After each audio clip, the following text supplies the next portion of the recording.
Welcome back to the Deep Dive. Today, we're opening up a really important topic for anyone learning English, especially if you're maybe A1, A2 level. This is for you. If you feel like you know words, you know some grammar, but when you try to speak, you just freeze, or you feel really slow, like your brain is, buffering. We're digging into why that happens. It's often mental translation, thinking in your first language, then trying to switch. We want to show you how to, break that habit. How to start thinking directly in English. It feels like a big wall. Yeah, but you can climb it. Okay, let's unpack this. How do we stop translating? That really is the big question, isn't it, for learners starting out? And look, using your first language at the beginning, that's normal. It's like a bridge, It helps you connect a new English sound or word to something you already understand. But if you always use that bridge, you never build the fast, direct road to English in your mind. So our mission today is helping you, take down that bridge. Start building those permanent English roads in your brain. People think it's magic, maybe, but it's not. It's a skill. You can learn it. You can practice it. Right. That bridge feels helpful first, but then it becomes the main reason you feel slow. It's because your brain is doing like 3 steps for every sentence, right? 1, think in your language. Yeah. 2, translate it word by word into English. 3, finally speak. And, people in real life, they talk fast. They don't wait for you to do all that mental work inside your head. Okay. If you want to talk more easily, more quickly, we need to cut out steps 1 and 2. Exactly. And it's not just about speed, Yeah. It's about cognitive load, how much your brain is working. When you're translating word by word, you're using up brain space just for changing languages. It's like trying to run 2 computer programs at the same time on a slow computer.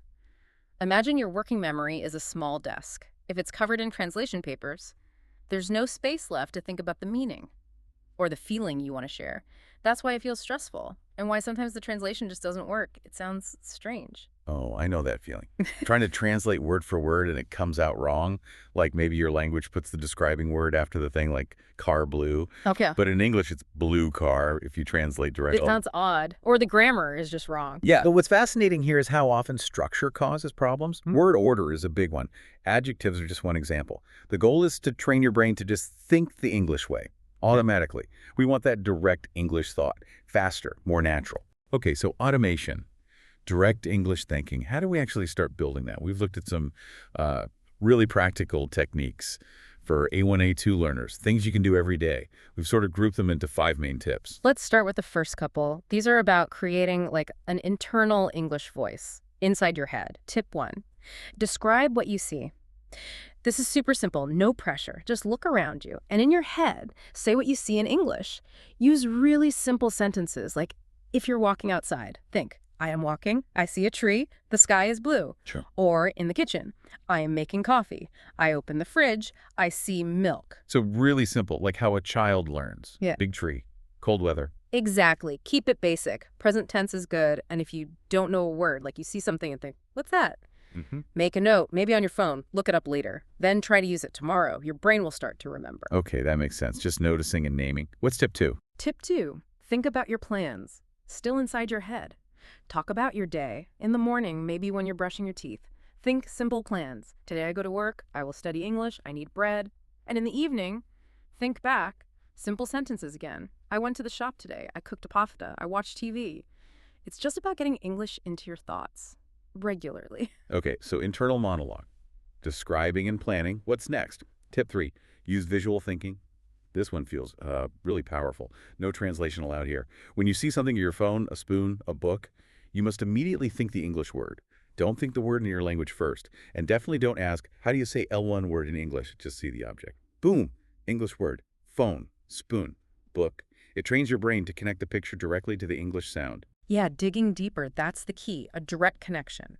Before, maybe your brain went, picture matter, your language word, English word. Slow, right? With this visual practice, you build a new path. Picture English word, much faster. You're teaching your brain this thing this English word. And like before, if you don't know the English word, find it, learn it, practice the direct link tomorrow. Got it, visual direct link. Okay, tip 4, you mentioned this one earlier, shadowing. You said it was maybe the best technique. Well, it's certainly very effective for fluency and pronunciation, yeah. Tip 4, do shadowing. This isn't just listening and repeating later, it's immediate. You listen to some simple English audio, maybe this podcast, nice and slow. or a simple story, and you repeat the words right after the speaker, almost at the same time. Try to copy everything. The sound, the speed, the rhythm, the music of the voice. So if the audio says, I need coffee, I say I need coffee, like instantly. Instantly, milliseconds behind. Here's where it gets really interesting, especially for A1, A2. There should be no pause, no time for your brain to translate. You're repeating so fast, you're almost forced to just process the English sound and produce it. Oh, wait. If I'm repeating so fast, just copying the sound, do I even understand the meaning? That's a great question. And for beginners using shadowing, understanding everything isn't the first goal. The first goal is motor fluency, training your mouth, your tongue, your brain to make the English sounds quickly and smoothly. You're focusing on the rhythm, the stress, where the voice goes up and down. That's called prosody. By copying that music, your brain learns English sentence patterns much faster than studying grammar rules. It learns, I am going to the shop, just flows like that. Once your mouth can handle the speed, understanding actually follows much more easily. You remove the physical block first. Ah, okay. So train the mouth first, understanding catches up. Right. Like learning to ride a bike, focus on balance before speed. Kind of, yeah. Remove the physical difficulty and the mental stress drops. Do this just 5 or 10 minutes a day. It really helps. All right. Tip 5. Tip 5. Simple actions, simple English.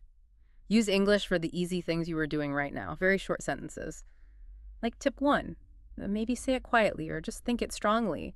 Examples. The sun is warm. I wash the dishes. I fold the clothes. You don't need difficult words. Just connect simple English to simple, real actions. Speak like a child. Learning it's okay. Okay, 5 tips. Mental descriptions, planning thoughts, visual thinking, shadowing, and simple actions. That's a lot to remember. It sounds like a lot, but what's fascinating here is we can make it really simple. We can put these ideas into an easy 4-step daily plan, something you can actually do. Perfect. A daily routine. Let's break that down step by step. Step 1, the morning kickstart, just 1 minute. When you wake up, maybe with your tea or coffee, just think about the day ahead. Simple English thoughts. I have work today. Meeting at 10:00. I want to study English. Just 60 seconds to switch your brain to English mode. Step 2, during the day. This is where you use tip 1, tip 2, and tip 5. As you go about your day, use that internal monologue. I see your red car. I'm writing an email. Practice the visual thinking. See your keys, think keys. See a door, think door. Describe simple actions. I walk up the stairs. Keep it running in the background. Look up Rads later if you need to. Step 3, shadowing time. This is your focus practice. Yeah. 5 minutes, 10 minutes. Find some slow, clear English audio. Maybe re-listen to part of this. And shadow. Repeat immediately. Focus on the sound, the rhythm, train your mouth. Step 4, night review. Before sleep, relax. Just think about your day in simple English. I went to the park. I talked to my friend. Dinner was good. It's quiet time. No pressure. It helps your brain kind of consolidate what you practice, store it better. Okay, that feels manageable. Morning start, daytime practice, focus, shadowing, night review. Exactly. And connecting this back to the bigger picture, look, your brain is used to your first language. That's normal. When you start this, maybe only, 10% of your thinking is in English. That's okay. Don't worry. If you practice these steps every day, consistently, that number will go up slowly. Maybe you don't even notice day to day, but it will become 30%, then 50%, maybe 70%.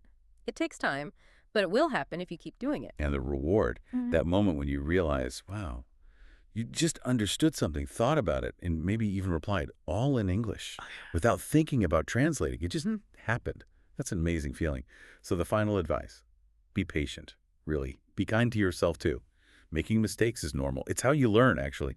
Keep doing the visual thinking. See it. Say the English word. Keep shadowing. Copy those sounds. Keep up that simple internal monologue. Yeah, and think about this. By focusing on these simple things, the rhythm, the direct image-to-word link, you're kind of bypassing the need to constantly think about complex grammar rules, right? Like word order or verb endings.